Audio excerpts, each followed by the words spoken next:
Bonsoir Paris.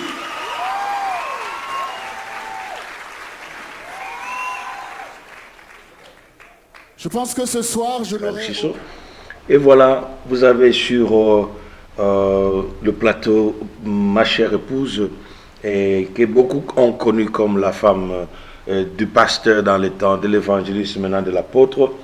Mais derrière cela, il y a une autre personne. Mama Chiso, on aimerait un peu que les gens vous connaissent un peu plus que Mama Chiso. Pouvez-vous dire aux autres qui nous suivons qui vous êtes réellement? Oui, bien sûr. Je suis la femme du pasteur Chiso, apôtre Chiso. Et aussi, le Seigneur m'avait appelé avant même que je ne connaisse mon mari en tant qu'évangéliste.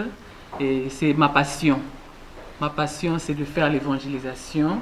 Et aussi, j'ai la passion de prier pour les familles. Nous prions pour les enfants et pour nos maris. Donc, c'est ça vraiment ma passion. Ok, Mama Chiso, avant que je puisse prendre le temps de pouvoir présenter nos programmes aux téléspectateurs, et qu'est-ce qui fait que vous ayez la passion pour l'évangile? Quelle est vraiment la raison de votre passion pour l'évangile? C'est tout simplement parce que j'ai été sauvée moi-même. Le Seigneur m'a fait grâce, il m'a appelé à le connaître. J'étais dans un grand trou, il m'a appelé à lui pour le connaître. Donc, quand vous connaissez quelque chose de bien, vous ne voulez pas garder cela pour vous-même. Vous voulez le dire à d'autres personnes. Ah, mais ça c'est vraiment intéressant. Mais il semble qu'il y a une grande confusion avec les gens au sujet du salut. Est-ce que vous pouvez un peu, parce que vous avez une passion pour le salut des âmes, pouvez-vous vraiment dire aux gens ce que vous entendez par le salut? Parce que peut-être il y a des gens qui se disent, en tout cas, moi je ne vois pas pourquoi je dois être sauvé, de quoi je dois être sauvé. Est-ce que vous pouvez un peu aider les gens à comprendre? Et ça, c'est tout simple aussi, être sauvé tout simplement du péché, parce que l'homme est pécheur de nature, et quand on parle du salut, c'est tout simplement être sauvé du péché. En fait, le péché, bon, peut-être il y a des gens jusque-là qui ont une autre notion du péché, parce que si vous parlez du péché, il y a des gens qui font des check marks, comme nous appelons en anglais. Il y a des choses qu'ils ne font pas, et ces choses sont de péché. Mais quant à ce qu'eux, ils font, ce n'est pas de péché. Alors, ces gens-là, peut-être, peuvent dire, au fait, moi, je ne vois pas de quoi je dois être sauvé. Est-ce qu'il y a moyen un peu de donner un peu plus de profondeur à cette notion du salut? Parce que vous êtes une évangéliste. Oui, disons que je peux donner tout simplement mon exemple moi-même, parce que souvent quand on est, moi je peux donner l'exemple en tant que l'enfant d'un pasteur.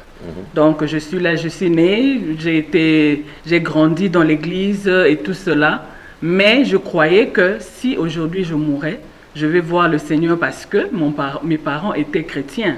Mais moi-même, je n'étais pas chrétien. Le fait seulement d'aller à l'église chaque dimanche, je croyais que c'était cela le salut. Mais quand quelqu'un est venu me parler de Jésus-Christ, il m'a expliqué ce que c'était, ce que je devais faire. Alors, j'ai donné ma vie moi-même au Seigneur. J'ai dit au Seigneur de venir dans ma vie, d'entrer dans ma vie. À ce moment-là, j'ai donné ma vie au Seigneur. Donc, à partir de là, c'était un salut personnel. Amen. Ce n'était pas à cause de mes parents ou à cause de quelqu'un d'autre ou à cause parce que j'allais à l'église chaque dimanche, mais j'ai donné ma vie au Seigneur moi-même et cela, c'était personnel. Est-ce qu'il y a un verset biblique que vous pouvez appuyer et c'est dire que vous venez juste de transmettre au travers de la télévision à ceux qui suivent pour qu'ils puissent un peu aller voir eux-mêmes dans la Bible? Est-ce qu'il y a un verset que vous pouvez utiliser pour les aider? Un verset que tout le monde normalement devait connaître, et ceux qui disent qu'ils connaissent Dieu, il y a 1 Jean 1,12. La Bible dit, mais à tous ceux qui l'ont reçu, à ceux qui croient en son nom, il a donné le pouvoir de devenir enfants de Dieu. Donc j'ai cru, et puis j'ai donné ma vie au Seigneur, je suis devenu enfant de Dieu. Donc là, c'est l'évangile de Jean au chapitre 1er, le verset 12.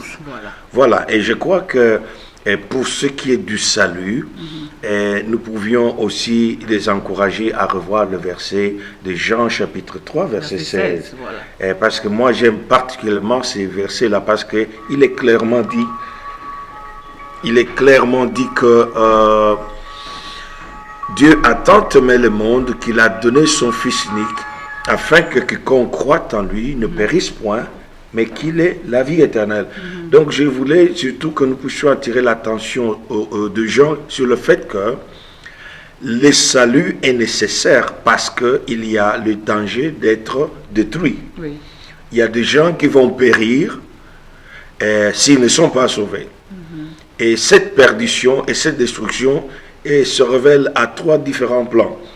Il y a d'abord le premier plan du péché dont vous avez parlé. Oui. Le péché est un véritable danger Oui. parce que le salaire du péché, c'est la mort. Et ici, il n'y a pas que la mort physique. Bien sûr, la mort physique y est incluse. Mais quand vous regardez au début en Genèse, quand le Seigneur leur a dit, vous mourrez, les mêmes jours où ils ont péché ne sont pas morts. Mais il y a une sorte de mort qui avait pris place. Voilà. C'est-à-dire, ils étaient séparés de Dieu. On les a chassés de la présence de Dieu. Alors, c'est là le départ de toute la misère humaine. Les maladies sont venues, les démons ont pris en charge la vie des hommes, Satan a pris en charge, ils ont commencé à souffrir et les malédictions sont venues. Donc ça, c'est la première étape qui nécessite le salut. Le péché est un véritable danger. Et nous avons le deuxième danger, c'est que quand l'homme est pris en charge par Satan, dans Jean chapitre 10, au verset 10, Jésus-Christ dira que le voleur ne vient que pour voler et pour détruire et pour tuer. Donc, quand une personne n'est pas avec Dieu, cette personne est en danger permanent d'être détruite par Satan. Satan ne vous aime pas. La parole de Dieu est claire. Dieu a tant aimé le monde qu'il a donné son Fils unique. Mais le diable hait le monde, qu'il veut le détruire. Donc, quand nous parlons du salut, il est très important que vous sachiez que c'est une urgence d'abord et c'est une priorité. Parce que si vous mourrez sans avoir fait la paix avec Dieu, parce que c'est la 3e étape qui nécessite le salut, le péché provoque la colère de Dieu. Le péché fait de l'homme l'ennemi de Dieu. Si vous regardez dans Romains au chapitre 5, la Bible est claire et nous donne le portrait de l'homme et sans Dieu comme étant un ennemi de Dieu. Et beaucoup de gens ne croient pas qu'en vivant en tant que pécheurs, ils sont en train de vivre en ennemi de Dieu. Et vous savez, quand vous êtes ennemi de quelqu'un, votre ennemi, c'est quelqu'un qui vous fait du mal. Oui. Et vous n'allez pas lui donner la chance de vous détruire, n'est-ce pas ça? Bien sûr. Alors c'est pourquoi la Bible dit que les hommes pécheurs qui ne se repentent pas, Dieu va aussi les envoyer dans l'enfer. Jésus a parlé de l'enfer. Il y a des gens qui ne croient pas, mais j'aimerais d'abord soulever ce point, parce que dans Romains, au Romains chapitre 5, écoutez ce qui est dit, verset 10, « Car si, lorsque nous étions ennemis, nous avons été réconciliés avec Dieu par la mort de son Fils, à plus forte raison, étant réconciliés, serons-nous sauvés par sa vie. » Et il dit ceci, « Et non seulement cela, mais encore, nous nous glorifions Dieu par notre Seigneur Jésus-Christ, par qui nous avons obtenu la réconciliation. » Alors si vous remontez en haut, voilà ce qu'il dit. « Mais Dieu prouve son amour envers nous, en ce que lorsque nous étions encore des pécheurs, Christ est mort pour nous. À plus forte raison, donc maintenant que nous sommes justifiés par son sang, serons-nous sauvés par lui de la colère. » Donc les hommes sont en danger. Il y a aujourd'hui une déviation totale dans la présentation de l'évangile. On présente l'évangile avec le seul aspect de la bienfaisance que l'évangile apporte. On parle plus de guérison, de délivrance, de bénédiction, d'élévation, et beaucoup de choses qui sont bonnes. Elles ne sont pas mauvaises, mais nous devons rétablir les priorités ici. Voilà. Parce que le salut est prioritaire et c'est une question d'urgence. Parce que si vous mourrez sans être sauvé, vous allez tout droit en enfer. Parce que la parole de Dieu nous dit clairement qu'il faut racheter le temps. En tant que couple évangéliste, même si je suis apôtre, dans l'apostolat, il y a l'évangélisation qui est toujours là et la pastorale qui est toujours là en permanence. Alors, nous avions voulu, ma femme et moi, vous dire pourquoi nous sommes passionnés. Donc nous sommes le représentant du ministère Groupe chrétien pour la mission mondiale que vous voyez en sigle GCMM. Groupe chrétien, c'est un ministère de partenariat, c'est un ministère qui se veut être la main de l'Église. Voilà. Nous sommes appelés pour être la main de l'Église. Dieu ne nous a pas appelés, nous avons essayé de dévier un peu. On a essayé de faire des églises et ça ne marchait toujours pas, n'est-ce pas ça? Voilà. Et à la fin, le Seigneur nous dit non, je ne vous ai pas appelé à cela parce que nous voulions aider les gens. Parce qu'il y a des gens qui nous connaissent qui disent, mais pourquoi ils n'ont pas une grande église? Et je me souviens, il y a des pasteurs même dans la ville de Charlotte, nous sommes des citoyens américains. Nous nous sommes naturalisés il y a quelque temps, mais nous sommes originaires du Congo. Donc nos racines et nos sources sont congolaises. Mais pour le moment, par le destin divin, nous sommes devenus des citoyens américains. Et la raison d'être de notre présence aux États-Unis est liée à notre appel, car Dieu nous avait appelés à pouvoir aller dans ce pays et à l'adopter comme une terre de mission. Donc notre quartier général est aux États-Unis, en Caroline du Nord. Alors si vous pouvez regarder ici, nous avons un ministère qui est une incorporation. Et ce papier peut vous montrer que notre ministère, vous voyez là, c'est le State of North Carolina. Oui. Donc, le State of North Carolina, vous pouvez voir les sceaux du State, donc des armoiries de l'État de la Caroline du Nord. C'était signé par le secrétaire d'État Rufus Edmston. Notre ministère est incorporé depuis 1995. Donc, c'est un ministère qui est déjà établi aux États-Unis. Et nous avons une autre organisation qui est appelée African Providence Evangelistic Mission. Donc, les groupes chrétiens, c'est un ministère d'évangélisation et de formation des disciples. Donc, nous sommes vraiment convaincus que le salut du monde dépend de la puissance de l'Évangile. Et nous ne croyons pas qu'il y a une autre puissance.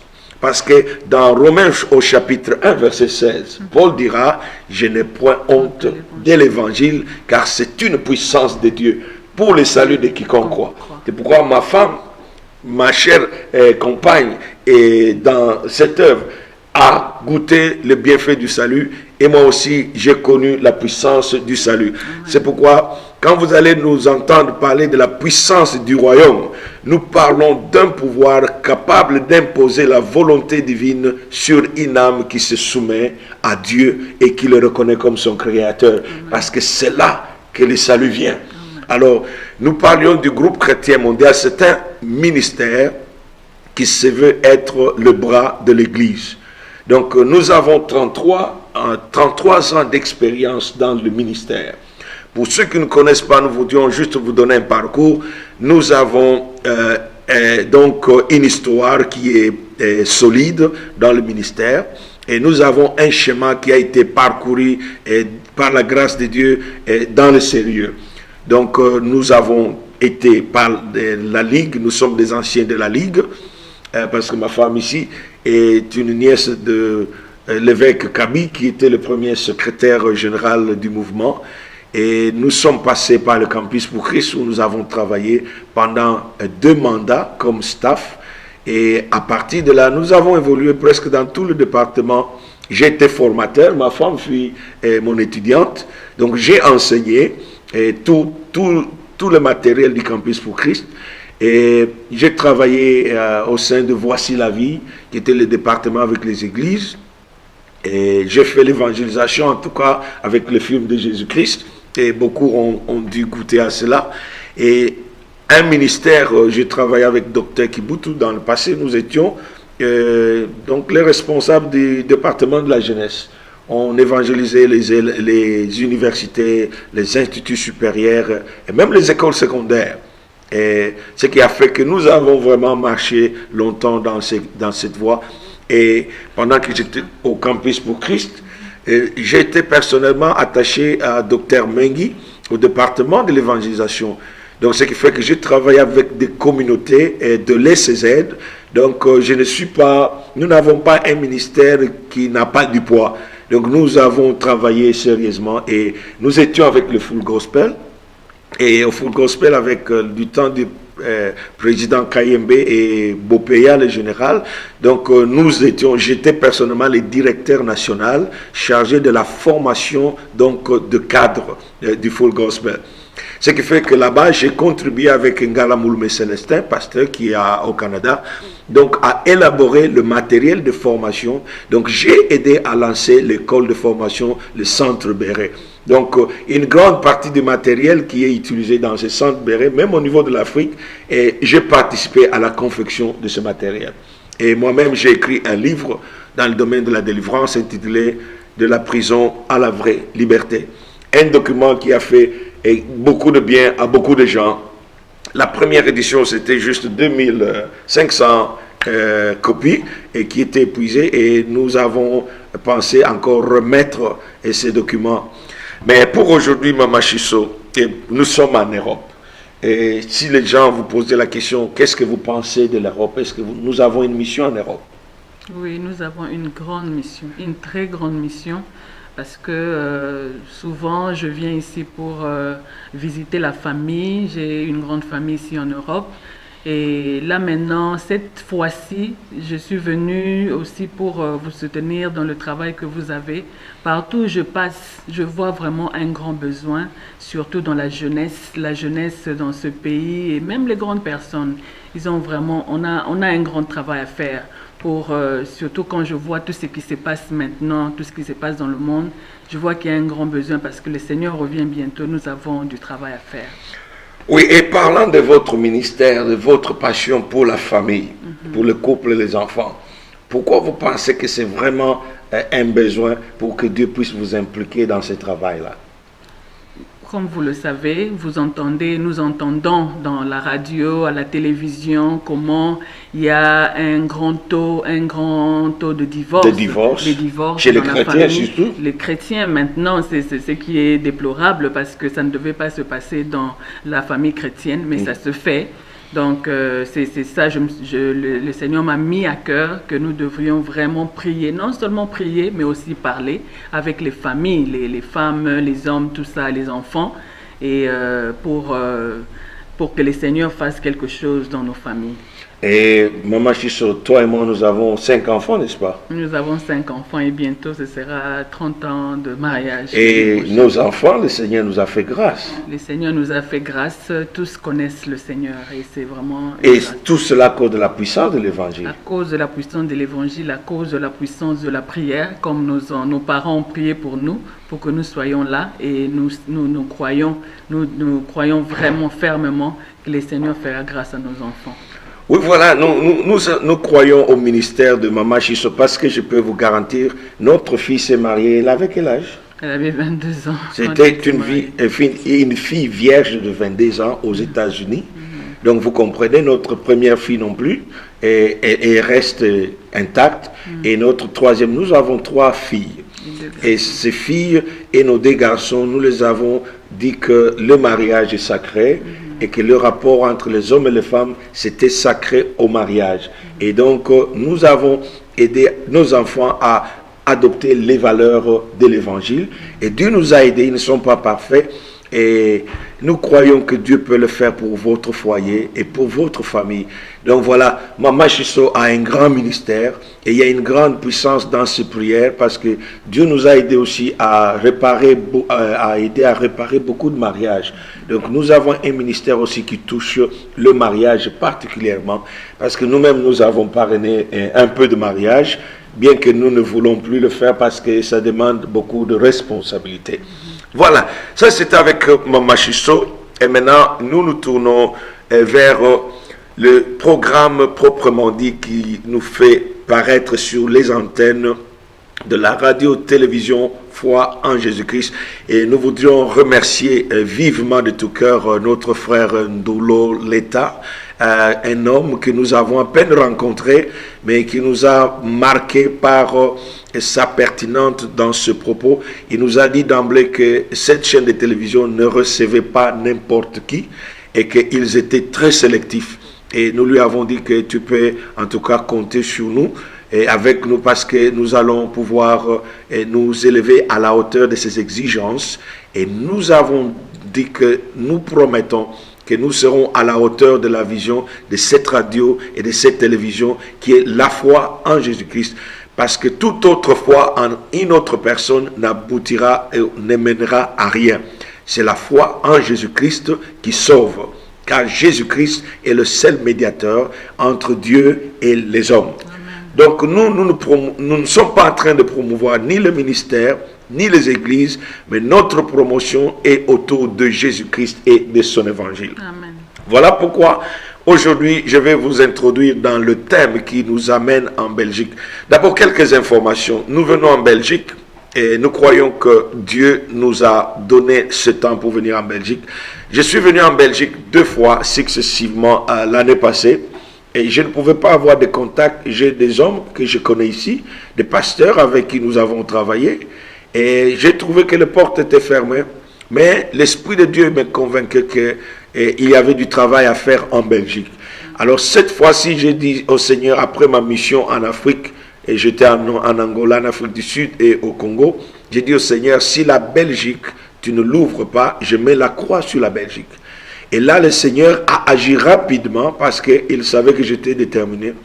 2 de mes anciens disciples, le pasteur Hubert Chimbombo et pasteur Jeannot Joao Maps, ça ce sont des hommes qui sont passés par nos mains il y a plus de 30 ans. Donc dès qu'ils ont vu sur le Facebook que je disais que j'avais besoin de venir en Europe, et particulièrement en Belgique, et que si la porte ne s'ouvrait pas, je mettais la croix, ils ont dit nous sommes prêts à vous accueillir. Ils n'ont pas de grandes églises, mais en venant, le Seigneur m'a prouvé que c'était le temps de Dieu, afin que nous puissions commencer ce programme pour parler de la puissance du royaume de Dieu et de Jésus-Christ, son Fils. Bien-aimé, il y a 2 choses que le Seigneur m'a donné des instructions claires à propos. Il m'a dit, il faut dire à l'Église de ne pas donner un pouvoir quelconque à qui que ce soit, qui n'est pas Jésus-Christ. Jésus-Christ m'a recommandé en disant, quand je suis sorti du tombeau, dans Matthieu chapitre 28, le verset 18, Jésus a dit, tout pouvoir m'a été donné au ciel, sur la terre et sous la terre.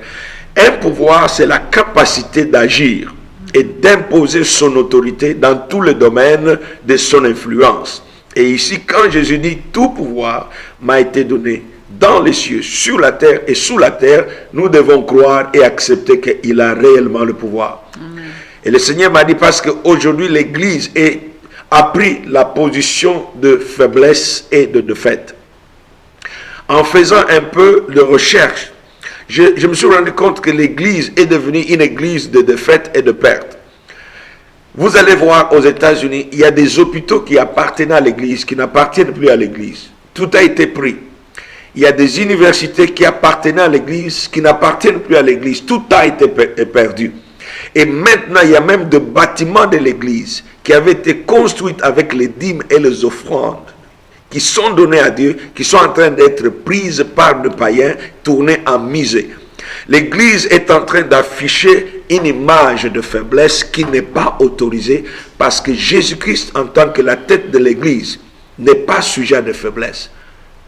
On l'avait mis dans des situations aussi difficiles qu'aucun humain ne peut supporter et Jésus est sorti au-dessus dans toutes les situations. Il a affronté tout le pouvoir, quel qu'il soit. Même le diable, il l'a affronté et la Bible dit qu'il l'a écrasé par sa mort sur la croix.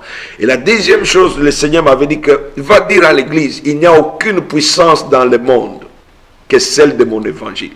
Donc l'évangile de Jésus-Christ est une source de grande puissance.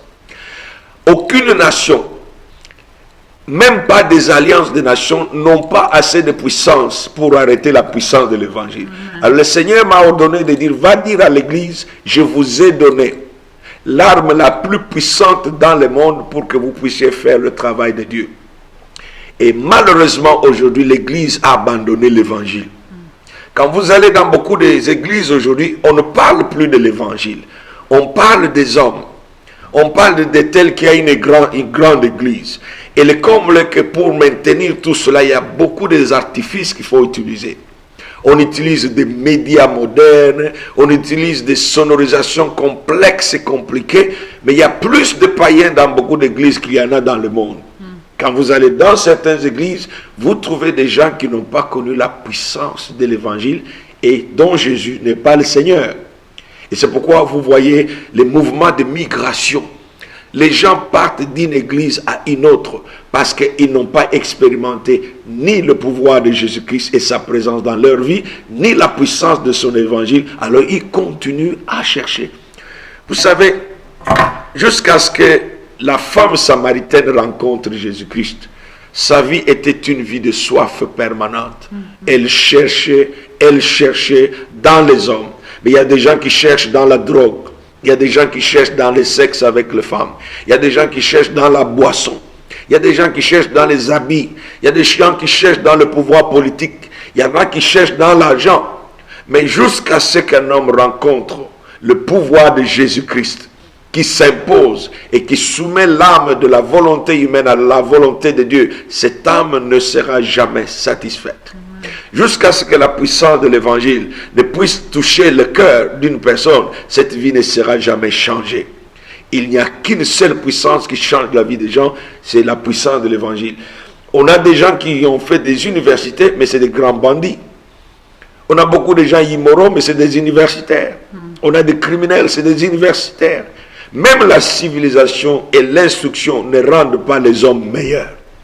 Il n'y a qu'une seule puissance. Pour que ce monde puisse connaître une paix quelconque, pour que ce monde puisse connaître une justice quelconque, il faut la puissance de l'évangile de Jésus-Christ. Il faut que le pouvoir et l'autorité de Jésus soient exercés sur toute vie.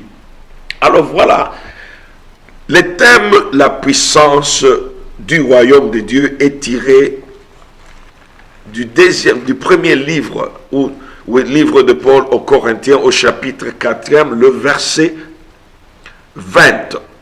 Voilà ce que Paul dit aux Corinthiens. Car le royaume de Dieu ne consiste pas en paroles seulement, mais en puissance. En tout cas, à ce niveau, permettez-moi de vous dire que entre la théologie et la parole de Dieu, ce qui fait la différence, c'est la puissance. Amen. Vous verrez la puissance. La puissance n'est attachée qu'à la parole de Dieu. Vous pouvez utiliser une théologie quelconque que vous voulez. Vous pouvez même faire des études bibliques comme vous voulez. Mais si ce n'est pas la parole de Dieu, l'esprit, le souffle de Dieu lui-même, le remas de Dieu lui-même, Jésus-Christ, parce que c'est lui la parole, vous n'aurez jamais le contact avec la puissance. Et quand nous parlons de la puissance est un outil. La puissance est comme une arme. Vous voyez, un homme a une capacité et une force naturelle. Mais dès que vous ajoutez l'instrument que nous appelons l'arme, soit pour se battre, pour se défendre ou pour agresser, la force de cet homme augmente. La puissance est indispensable parce que l'Église est un organisme au service du royaume. Et c'est là que le Seigneur m'a donné des instructions qu'il faut rappeler l'Église à l'ordre. Jésus n'était pas venu bâtir une Église d'abord. La vision primordiale de Jésus-Christ est la vision du royaume. Quand vous regardez avec moi, dans Marc au chapitre 1, le verset 15, là c'est le maître lui-même. Il commence son ministère. Mais écoutez le message que Jésus-Christ... Jésus n'a jamais promis aux gens, venez, je suis venu vous délivrer, vous guérir. Non. Ce n'est pas le message avec lequel Jésus a commencé le ministère. Permettez-moi d'attirer votre attention sur ce verset. Au verset 14 de Marc chapitre 1, il est écrit, après que Jean eut été livré, Jésus alla dans la Galilée, prêchant l'évangile de Dieu. Vous voyez, l'évangile, c'est l'évangile de Dieu, et Jésus-Christ est l'évangile de Dieu. Donc c'est pourquoi Jésus, quand il parle de l'évangile de Dieu, il devrait se présenter comme la bonne nouvelle de Dieu. C'est ça qui donne le sens de Jean 3,16. Parce que Jésus est l'amour de Dieu manifesté en personne. Oui. Alors voilà maintenant au verset 15, il dit, il disait. Et ça c'est juste après la mort de Jean-Baptiste. Juste après la mort de Jean-Baptiste, la Bible nous dit clairement, Jésus alla dans la Galilée prêchant l'évangile de Dieu. Il disait, le temps est accompli. Et cette petite expression-là a une grande puissance. Il y a beaucoup de gens qui ne savaient pas ce que nous étions devenus. Vous savez que le prophétique reste toujours en vigueur. Parce que si vous n'aimez pas le prophétique, vous êtes en danger mortel sérieux. Parce que la fin du livre de la vérité qui est la Bible, dans Apocalypse au chapitre 22, il est écrit « Ne scelle plus les paroles de ce livre de la prophétie ». Et la Bible dit que « Heureux et béni soit l'homme qui entend les paroles de ce livre prophétique ». Ne méprisez pas la prophétie. Je ne parle pas de charlatanisme. Je ne parle pas de divination, je parle des oracles de Dieu, Amen. Des prédilections de l'Esprit faites sous l'inspiration de l'Esprit et sous son onction par des hommes que Dieu avait déjà choisis avant et auxquels nous n'avons pas le droit d'ajouter quoi que ce soit. Ce matin, quand je repassais ma lecture dans Apocalypse au chapitre 22, il a dit que maudit soit l'homme qui ajoute à ce livre, car Dieu le frappera des fléaux qui sont mentionnés dans ce livre. Donc, il faut faire attention avec la prophétie divine. Alors, quand Jésus dit que les temps sont accomplis, bien aimé, c'est le temps pourquoi il dit « Et le royaume de Dieu est proche ». Et il termine en disant « Repentez-vous, croyez à la bonne nouvelle ». Nous sommes venus vous dire que le meilleur is yet to come. Vous savez, nous, dans notre culture américaine, nous ne vivons pas avec le pessimisme. La culture américaine, c'est une culture optimiste. Nous n'envisageons pas les défaites. Nous ne proclamons pas l'échec. Nous ne chantons pas le malheur. Aux États-Unis, toute personne te dira « I can do it. It is possible. It can happen. » Ça peut arriver. Donc le monde, même s'il y a des calamités, il y a des problèmes, il y a beaucoup de turbulences, ce sont simplement des signes qui ont été déjà prédits afin que le meilleur puisse venir. Rappelez-vous de l'histoire de noces de Cana. Vous avez les témoignages des convives qui ont bu le vin que Jésus-Christ avait fait à partir de l'eau. Ils se sont dit, mais tout le monde sert du bon vin au début. Mais toi, tu viens servir le bon vin à la fin. Je peux vous dire que la grande puissance de l'évangile va être connue plus que le monde ne l'a jamais connue maintenant. Amen. Parce que vous savez, pour ceux qui jouent au match, un match à deux mi-temps, n'est-ce pas? Et c'est la deuxième mi-temps, à la fin, que le match devient très très serré, surtout s'il y a un perdant. Et même le gagnant ne veut plus que le perdant puisse marquer le but. Donc nous sommes entrés dans une période de démonstration de puissance. Amen. Si vous ne connaissez pas la puissance, vous n'irez pas nulle part. Regardez quand on fait la course, par exemple la Tour de France. Tous ceux qui sont faibles n'arrivent jamais loin. Ce sont des hommes dynamiques et forts qui font ce Tour de la France et qui arrivent. Il n'y a que le plus fort qui gagne. Amen. Avec la Tour de France, ce n'est pas par chance. Vous gagnez parce que vous êtes fort. Amen. Donc l'Église doit maintenant revenir à cette voie que nous appelons la puissance de l'Évangile. La puissance de l'Évangile est l'outil, à part le Saint-Esprit, l'un des outils principaux que Dieu veut utiliser pour confondre ces gens de ce monde. Voilà, je vous donne le signe des temps. Dans le psaume au chapitre 2, il est écrit que pourquoi ce tumulte parmi les nations? Si vous regardez tous ceux qui regardent avec les yeux prophétiques, les yeux spirituels, nous voyons que le beau temps pour l'évangile est arrivé. Savez-vous quand est-ce que Dieu a envoyé le feu du ciel en réponse à la prière du prophète Élie? C'est quand l'idolâtrie avait gagné toute une nation. Toute la nation d'Israël était devenue une nation des aveugles. Parce qu'Élie leur demandera, pourquoi, jusqu'à quand continuerez-vous à marcher en trébuchant? Vous clochez à droite, vous clochez à gauche. Il y a des gens qui quittent l'église, qui vont chez le féticheur. Il y a des gens qui quittent chez le féticheur, qui vont chez le marabout. Il y a les marabouts qui viennent à l'église. Donc c'est une confusion totale. Et c'est la bonne période. Amen. C'est à cette période que Dieu décide de lever la voix par ses serviteurs pour dire, allez dire à ces gens, mon royaume a quelque chose dont le monde a besoin. Il s'agit de la puissance. Bien aimé, cette puissance est un élément indispensable. Jésus ne pouvait pas ressusciter d'entre les morts sans la puissance. Et il n'y a aucune personne dans l'église qui peut travailler sans la puissance. Retenez dans Luc chapitre 24, quand il est ressuscité, les disciples ne comprenaient rien. Ils ne se rappelaient même pas qu'il leur avait dit qu'il allait ressusciter. Alors Jésus va leur ouvrir l'intelligence. Il va leur dire que voilà, tout ce que je vous avais dit est arrivé, mais maintenant c'est votre tour. C'est la deuxième mi-temps. Jésus-Christ a joué la première mi-temps, mais la deuxième mi-temps est la nôtre. Et nous sommes les joueurs de la dernière partie. Parce que nous n'avons plus beaucoup de temps. Et en ce moment, bien aimé, je peux vous dire que Dieu est prêt à démontrer sa grandeur en libérant une telle puissance que le monde n'a jamais vue.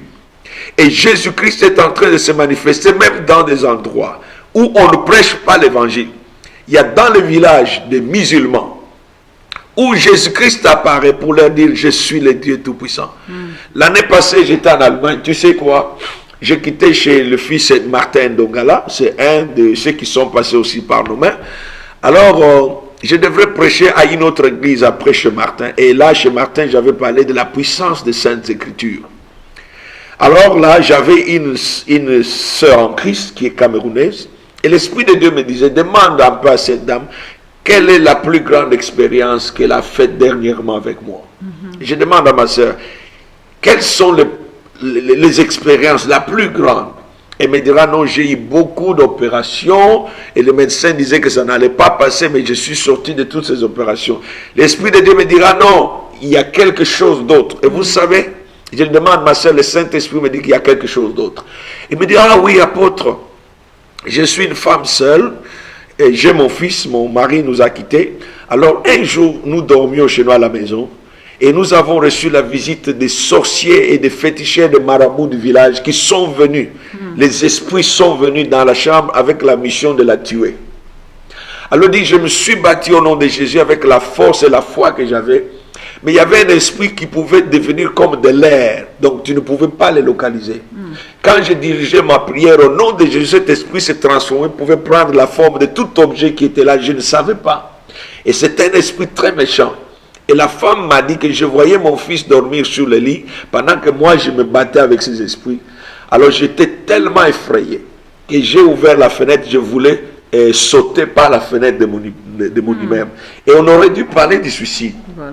Il dit qu'au même moment, quand j'ai ouvert la fenêtre, il y a une grande lumière qui est entrée avec un vent violent dans la fenêtre. J'ai reculé, alors Jésus-Christ est entré dans la chambre. Amen.